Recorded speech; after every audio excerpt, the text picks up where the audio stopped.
భద్రాద్రి కొత్తగూడెం జిల్లా దమ్మపేటలో ఆంధ్రప్రదేశ్ చింతలపూడి పోలీసులు ఓ ఇంటిపై దాడి చేసి రణరంగం సృష్టించారు. సరిహద్దుల్లోని పట్టాయిగూడెం గ్రామంలో ఓ 4 కోడిపుంజుల దొంగతనం కేసులో విచారణ కోసం ఓ 50 మంది గుంపుతో వచ్చిన 3 పోలీసులు ఆర్ఎంపీ డాక్టర్ ఇంటిపై దాడి చేశారు.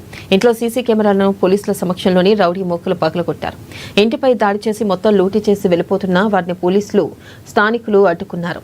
ఇక పోలీసులు ఉండగానే ఇంత దాష్టికం చేశారని వీళ్ళు అసలు పోలీసులేనా అని నిలదీశారు.